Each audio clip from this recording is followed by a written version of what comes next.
Hi everyone, I'm back from Palm Sunday Mass, and Palm Sunday Mass is like Good Friday Mass. It's a little longer because first we have the blessing of the Psalms, and then there's a gospel at the beginning to commemorate Jesus's entry into Jerusalem.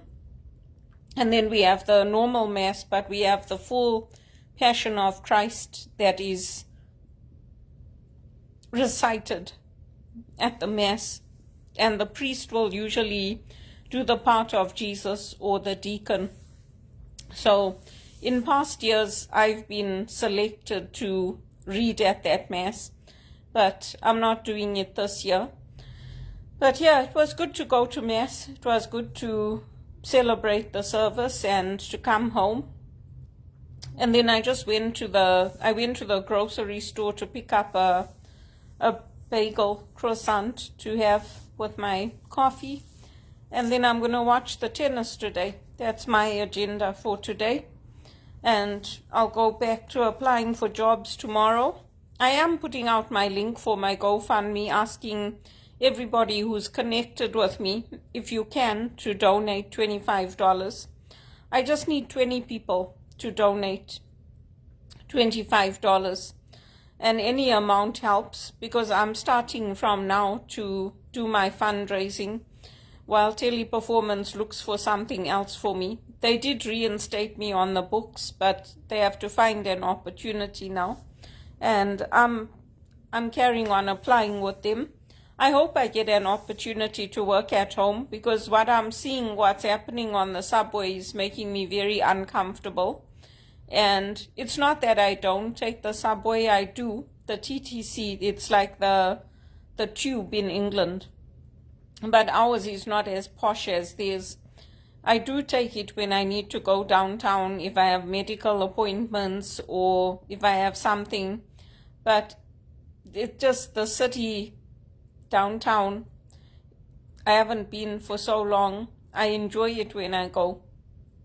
But yeah, it's sad to see what's happening and the growing homelessness. Even in Montreal, I'm watching what's happening on Instagram and all that. So it's not like there's no light at the end of the tunnel for me. There is. I'm getting lots of interviews, and I'm getting recruiters contacting me from employment agencies, but they just don't have the work. That's why I'm applying in America and other places, and that's why I need the help financially, and that's why I'm sending out my link. So we'll see how it goes, but it's not a joke. I know sometimes people think because I've got a nice sense of humor, people think that I'm joking. I'm not joking. I don't have any money left in my bank account. I just ask for what I need to live. I don't ask for anything more. And I'm not giving up on my hopes and my dreams. One of the reasons that I loved Africa and I liked where we lived was because we had a nice big backyard. So you could at least grow your own vegetables, your own fruit, and you could make things come together. My grandmother had a chicken run, so we used to get eggs from there.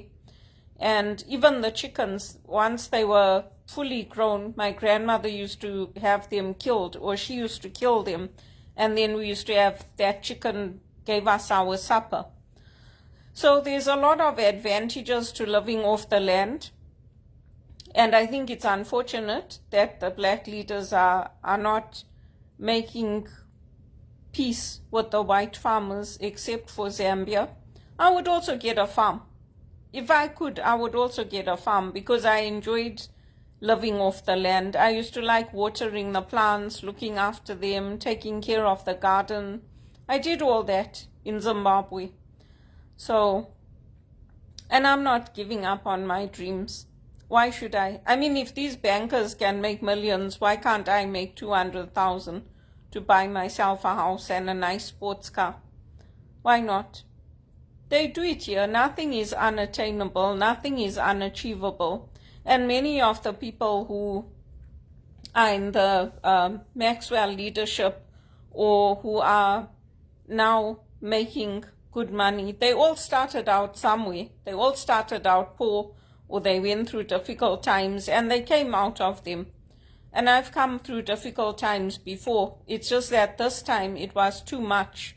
All those calls that were coordinated, people sitting and crying on the phone. And I mean, it's ridiculous. I don't even know how people got the support to do that. My poor team, all of us are just disgusted with these people. We really are. I mean, yes, we all go through problems. We all go through disappointments. I was also disappointed. I ordered once an Elvis record, the Clambake record. And that record my dad used to have at home. And in that album, they had put a picture of Elvis and Priscilla's wedding. But they sent it to me. They said, oh yeah, we've got everything. The photograph is in there and everything. And then when it arrived, the photograph wasn't in there and the record was scratched. So they refunded my money. But yeah, I was disappointed. I didn't call them and scream at them and shout at them and yell at them and have their daughter call and their son call and give them grief. So the Americans are too much. They're too much. I mean, it's like, oh, I'm paying you, so you do what I'm telling you. If I want to masturbate on the call, I'll do it. It's like, oh my God. So, yeah, I miss Africa. I miss Africa. And I do miss having my own land, having land around me. That was my father's land, but still, I miss it. And if I could, I would go. Not that they're going to take me now, but I'm not giving up on my dreams. Before I die, I want to have my sports car and I want to have my own property back. I had my own property here, so it's not unattainable. And those of you who are in Africa, don't think that it's unattainable. It's not. It's not. They always put us down, especially if you're colored, if you're Indian, if you're non-white, they always put us down. Why isn't it achievable? It's achievable. People are buying land in Zimbabwe. They're building houses. Why isn't it achievable for us? Why is it always for everybody else? Why?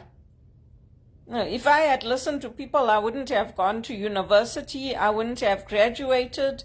I wouldn't have taken an introduction to medical courses and anatomy of the body. I wouldn't have done anything.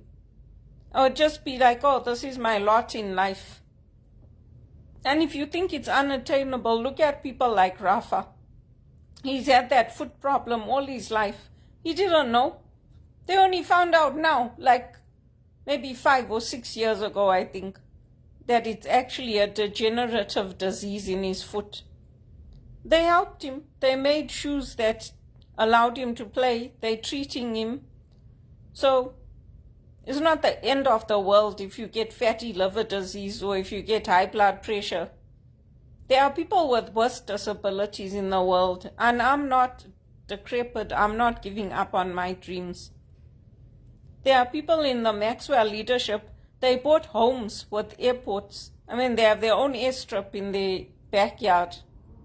So why not?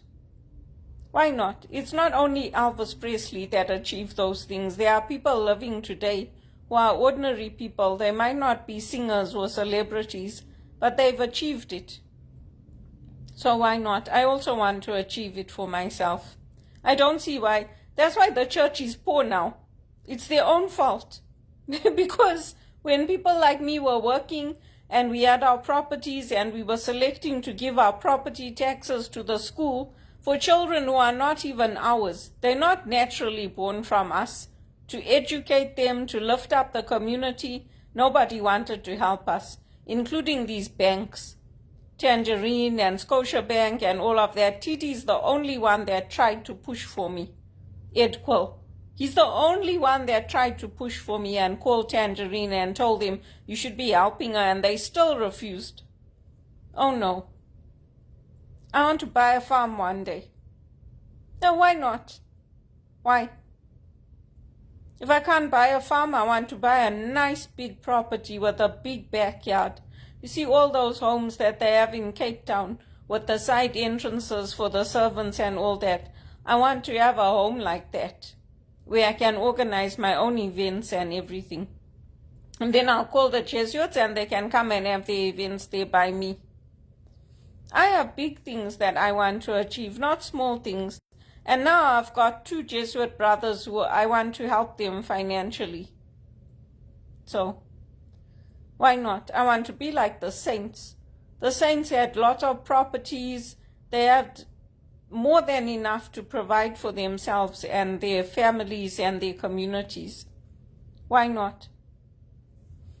I don't want to live like this the rest of my life. But if you can help me, and donate that $25 as an individual and help me to pay for my rent and everything, I'm trusting in the Lord to open up those right jobs for me. And it's not unachievable. In America, executive assistants start at $150,000 a year because they need people, and they're not like the Canadians. These Canadians, they don't want you to manage their calendar. They don't want you to book their meetings. They don't want you to book their flights. They want to do all that, and they want you to do their binding. They don't even know how to work with executive assistants. When I worked with all these big shots at TD, that's what I did.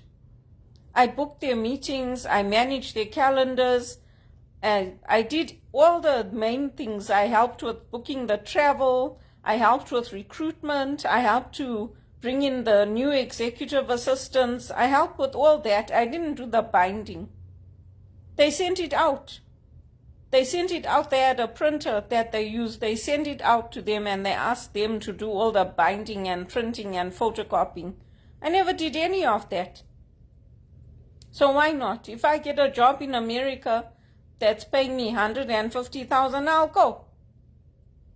Because people here don't appreciate me, and they don't appreciate my skills and my talent, and they don't want to pay me what I'm worth. That's why. If you can donate, please donate. I'm not joking when I say that. I liked Uncle Francis's farm. I liked it. And I liked our property with the big yard. That's what I want.